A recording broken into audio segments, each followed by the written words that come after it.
Process of manufacture of steel, यानी manufacture steel को manufacture करने के लिए क्या क्या प्रोसेस हैं। First one, transport raw material to plant. सबसे पहले हम ट्रांसपोर्ट रॉ में प्लांट तक पहुंचाएंगे। यानी कि सबसे पहले हम रॉ मटेरियल को ट्रांसपोर्ट कर प्लांट तक पहुंचाएंगे। उसके बाद आयरन ओर को मेल्ट करेंगे। Limestone is fluxing material which is added. इसमें हम लाइमस्टोन को यूज़ करेंगे जो कि उसके हेल्पर के रूप में काम करेगा। स्लैग इज रिमूव्ड, उससे हम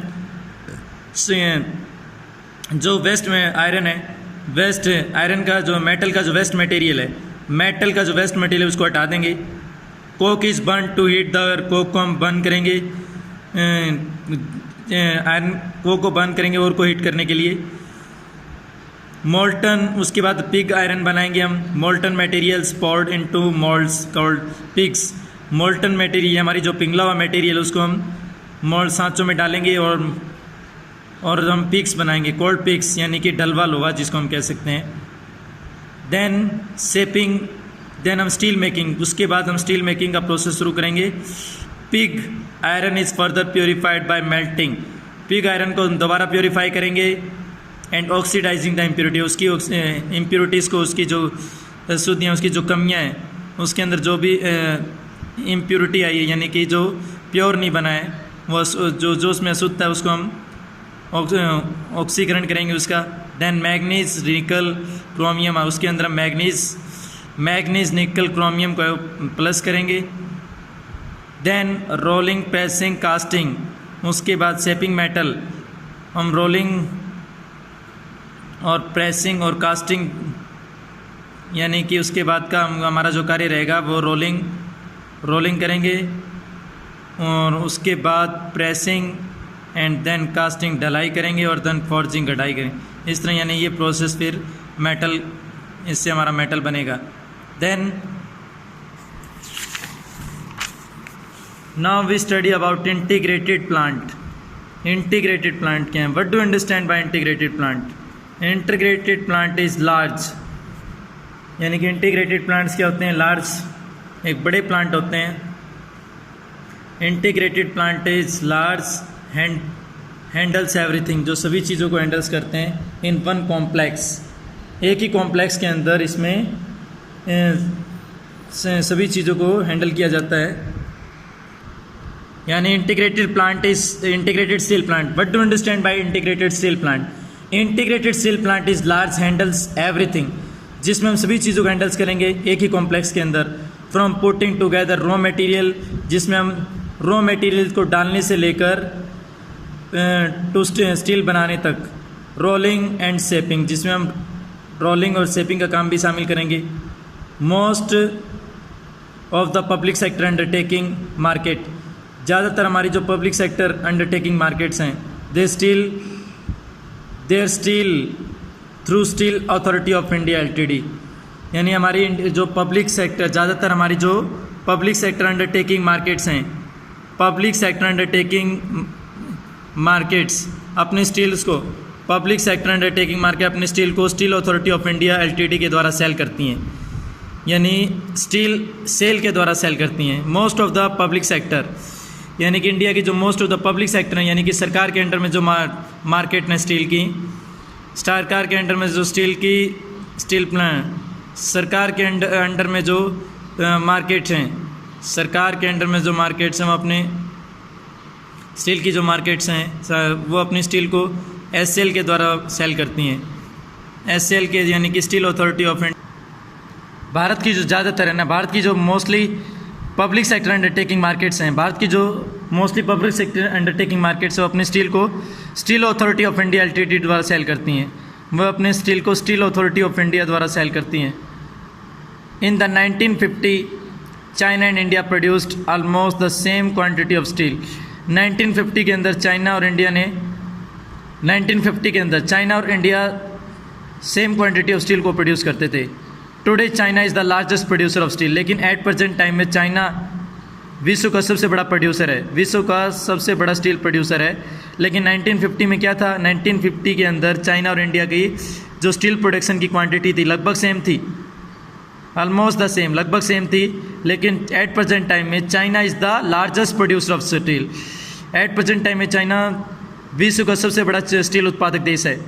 China is also the world's largest consumer of steel. China विश्व का सबसे बड़ा लार्जेस्ट कंज्यूमर भी है स्टील का। चाइना लार्जेस्ट कंज्यूमर भी है विश्व का। एट प्रेजेंट टाइम में China is the largest consumer of steel. Steel का सबसे बड़ा कंज्यूमर है, सबसे बड़ा उपभोक्ता है। छोटा नागपुर प्लेटू रीजन, छोटा नागपुर प्लेटू रीजन जो है has the Chota Nagpur plateau region has the maximum concentration of iron. Chota Nagpur plateau reason के अंदर इंडिया का सबसे ज़्यादा आयरन और स्टील इंडस्ट्री मिलती हैं। इंडिया की मैक्सिमम जो iron and steel industry they are mostly found in the Chota Nagpur plateau. India की अधिकतर आयरन एंड स्टील इंडस्ट्री की कंसंट्रेशन छोटा नागपुर प्लेटू के आसपास है, छोटा नागपुर प्लेटू के अंदर है। छोटा नागपुर प्लेटू यानी कि जहाँ पर हमारा झारखंड वेस्ट बंगाल जैसे स्टेट्स जिसमें शामिल हैं। झारखंड वेस्ट बंगाल जैसे स्टेट्स के अंदर हमारा मेनली छोटा नागपुर प्लेटू रीजन आता है। यहाँ पर क्या है, maximum concentration of iron and steel industry. यहाँ पर सबसे ज़्यादा अधिक संख्या में आयरन और स्टील इंडस्ट्री मिलती हैं। It is largely because of the relative advantage this region has for development of this industry. यहाँ पर अधिक संख्या में इसलिए मिलती है क्योंकि यहाँ इसको रिलेटिव एडवांटेज मिली हुई, यानी कि यहाँ पर कंप्लीट इसको इस रीजन के अंदर जो इंटायर सभी तरह की रिक्वायरमेंट आसानी से अवेलेबल हो जाती हैं। It is largely because of the relative advantage this region क्योंकि यहाँ पर डेवलपमेंट की, क्योंकि यहाँ पर आयरन एंड स्टील डेवलपमेंट की जो रिक्वायरमेंट होती है, जो जिसमें ज़्यादा डेवलपमेंट होती है आयरन एंड स्टील की, वो सभी कंप्लीट रिक्वायरमेंट्स यहाँ पर आसानी से कंप्लीट एडवांटेज इनको आसानी से सुलभ हो जाती हैं। यहाँ पर these include low cost of iron ore. यहाँ पर आयरन ओर की कॉस्ट कम लगती है। High grade raw material is proximity, और यहाँ पर हाई ग्रेड रॉ मटेरियल जो है आसानी से मिल जाता है, नियर बाय मिल जाता है। चीप लेबर आसानी से मिल जाता है। And vast growth potential in the home market, और यहाँ पर वास्ट ग्रोथ पोटेंशियल यानी कि बहुत ज़्यादा मात्रा में ग्रोथ की संभावना है। यहाँ की मार्केट में, यहाँ की होम मार्केट के अंदर स्टील प्रोडक्शन